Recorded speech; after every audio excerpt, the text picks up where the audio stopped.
Welcome back to Your Lake Fork Guide, another episode of the Guides Network today, and we are going to talk about a bait that I use in many ways, multifaceted attack with this bait, and I really like to use it when I'm breaking down new water that I've never been to before. Today, we're going to talk to you about a flipping slash swimming slash jigging slash multi-purpose jig.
Alright, so before we get started, just want to remind you guys, this Friday, show up at the Lake Fork Tackle Store in Emory, Texas, and we will be having a free seminar at 6 p.m. So if you're going to be in the Lake Fork area, if you can make it over, stop by Emory, Texas, Lake Fork Tackle Store, and I'll be there. We'll have some other guides there, and it'll be a free seminar. Just a cool kind of deal. If you guys like these Guides Network instructional videos, you'll absolutely love the in-person version of that, which is what those seminars are, from multiple guides. So hope to see you guys there. Second thing is, I have made the decision to go full-time into fishing. No other job anymore. Some of you that have been watching for a long time know that I've had the other job this whole time, but I'm full-time fishing now. So I've got, that being said, I've got some dates that I didn't plan on having open because I thought I'd be working my other job.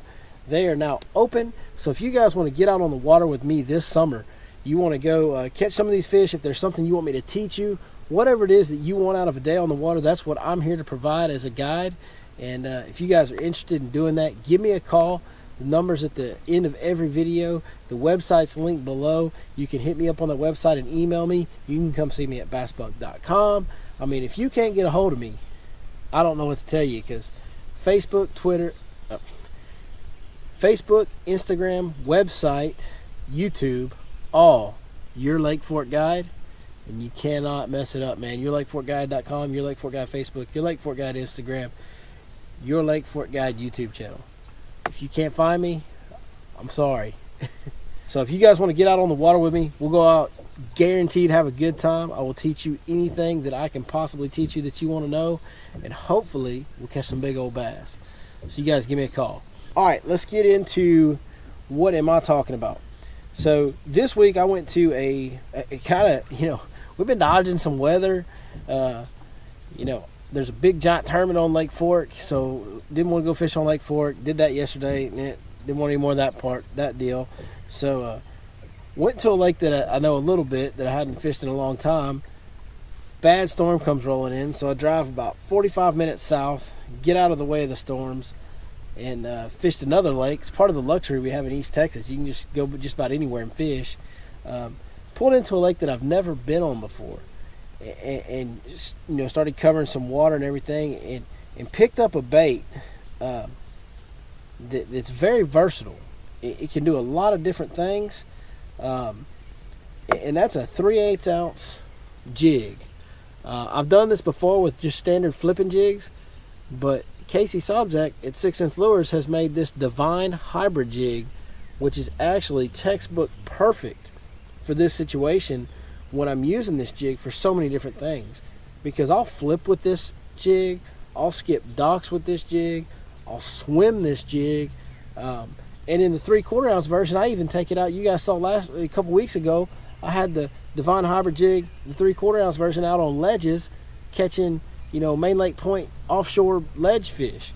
So, I mean, I don't know that I've ever seen a more versatile jig. So for this situation, it suits it perfect. This is the 3/8 ounce version. You know, we were covering shallow water, didn't really see any main lake structure we wanted to fish, so we were up shallow and just trying to figure it out. I mean, we were just looking for a bite, and come to find out, we caught, you know, all of our fish came on this jig right here. And this is the color that I was using today. It's kind of an Okeechobee color, a little green with a little blue flake in it. I put an Okeechobee crawl, rage crawl on there. I'll show you guys how I'm setting this jig up. So here's one brand new out of the package. This is the Black Magic color here. You can see how long that skirt is right there. I think this one's actually a 3/4 ounce. I just grabbed one that was new in the package. But this looks like the 3/4 ounce version, but either way, same hook. So here's one that's a 3/8 ounce version that I've been fishing with, and you can see how short I'm trimming that skirt. I want to trim that skirt about a 1/2 inch, 1/4 inch to 1/2 inch below that hook bend right there. That's what I want hanging down below there. See how long that one is? I would trim that one up to, you know, right up here. So that's the first thing I'm going to do. With this technique, the way I'm using it, swimming it and everything, I don't like to trim the weed guards. I don't trim the weed guards on my swim jig. Now on my flipping jigs in the wintertime, when they're biting real soft and tender, when I'm flipping a jig in the winter, I do trim the weed guard. In the summertime, when they tend to engulf the whole thing, I don't worry about trimming the weed guard. I want as much weed guard as I can, because I'm swimming this thing through some pretty heavy junk sometimes, skipping it up under docks, hitting it on pilings, all kinds of crazy stuff. So that's what the jig will look like. I'll leave the weed guard full. If anything, I'll bend it up and spread it a little bit, just to give it a little bit extra bounce on that weed guard. And then for the trailer, for this versatile deal, hands down to me, and I'm not sponsored by Strike King, but hands down to me, the best trailer when you're just, you know, doing a multitude of different things with a jig is a Strike King Rage Crawl. That's the best one in this situation. And one of the things that I'm doing here is, for this, I want a compact profile. You guys can see that's a pretty small profile setup there. So what I'm actually doing is, if you look on that Rage Crawl, it's got that top piece, and then it's ribbed. You just got those top 3 ribs. I'm taking those top 2, that top piece and that next rib in the middle there, and I'm just twisting it off, just like that right there. So I'm taking that much off of it. Then we'll thread that old trailer on.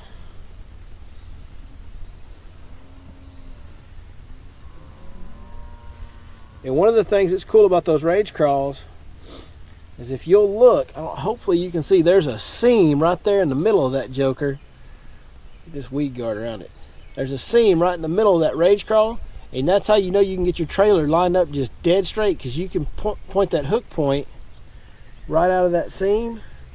You can kind of see that hook point starting to come through. You can line it up dead on that seam, and then you know that you are lined up dead straight when you do that, because you're right in the middle of the bait, because that seam is right in the center.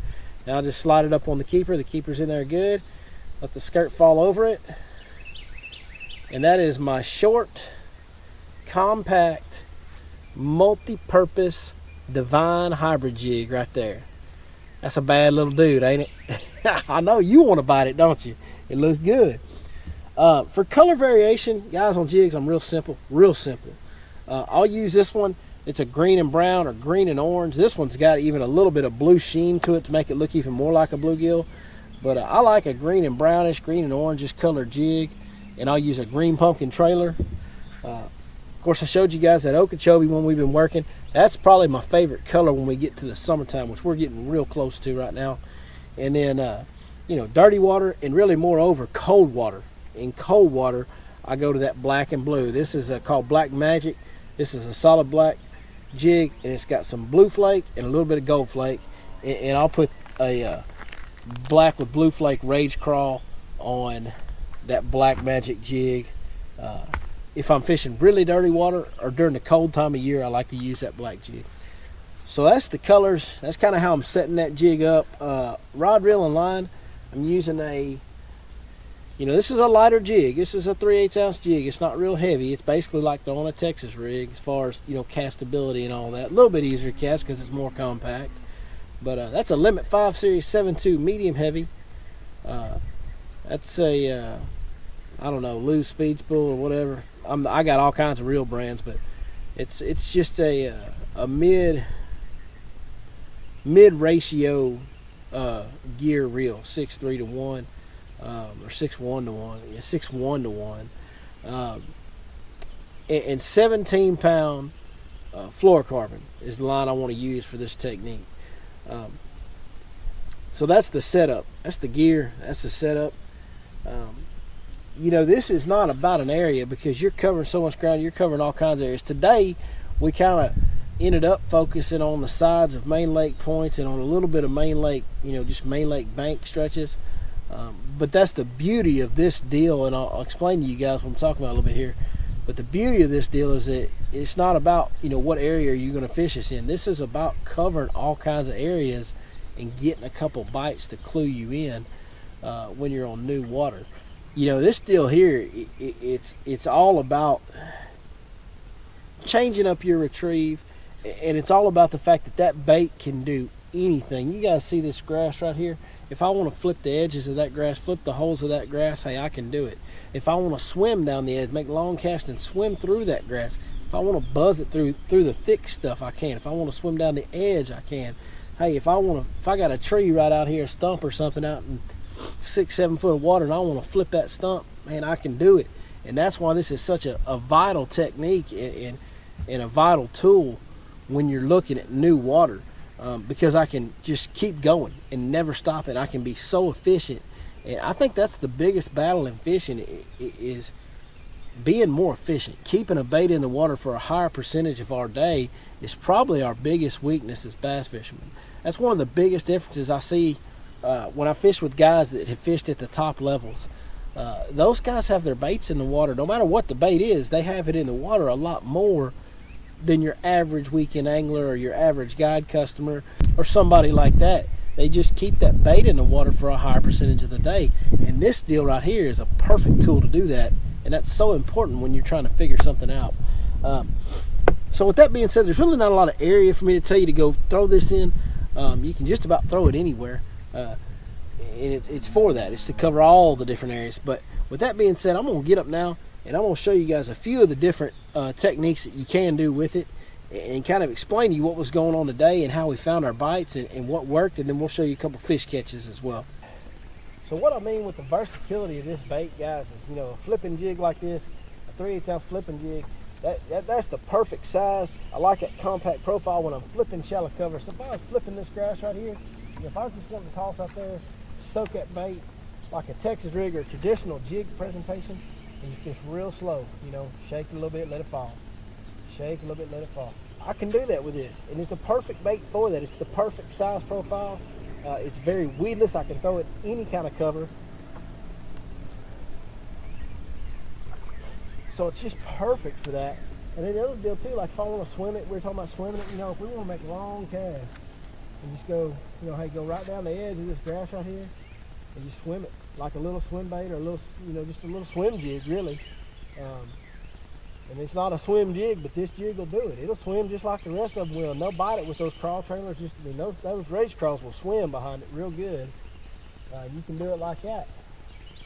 And then if you want to do what we talked about a couple weeks ago and you want to throw it in the thick stuff and kind of fish it top water style like a buzz frog or a buzz bait, you just crank it on through there. And, hey, look, that joker just comes right on through there.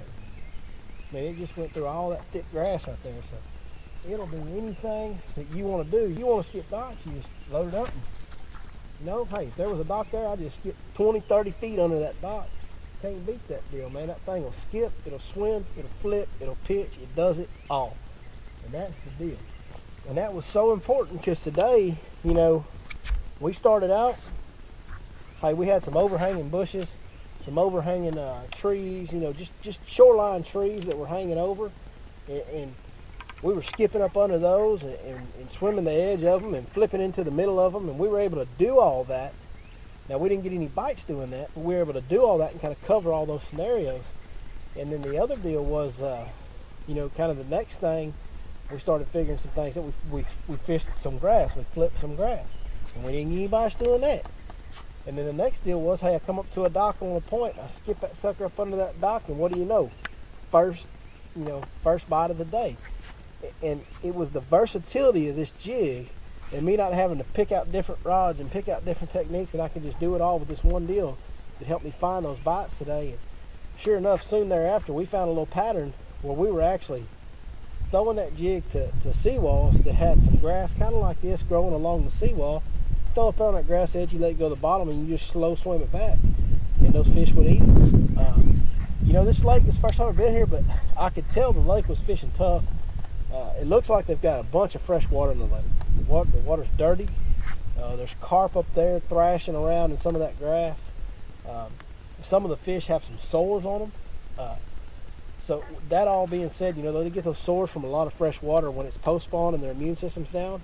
And you get a lot of fresh water, and like those fish will get sores on their body.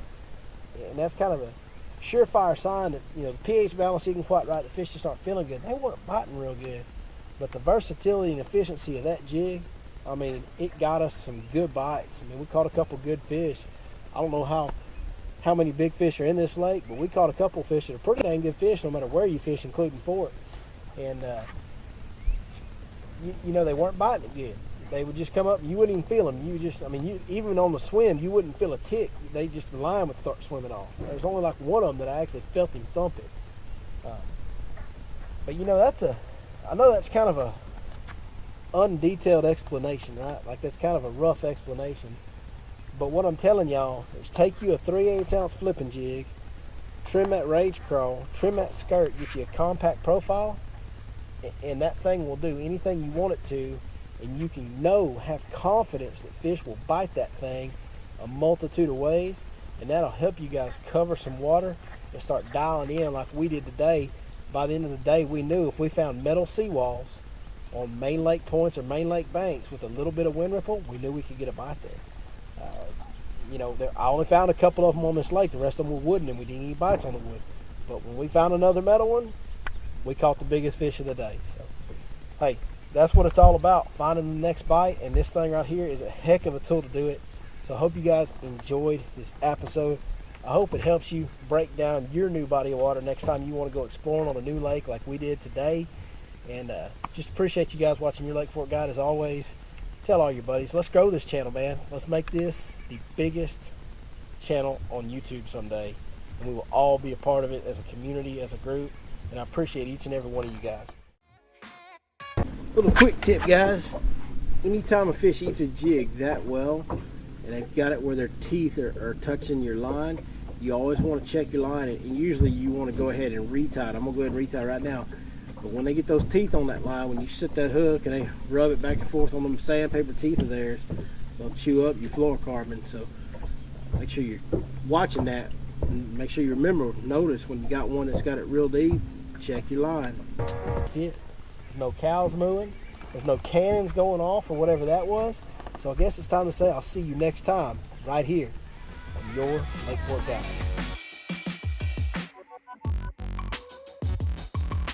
I'm going to talk to you about a bait.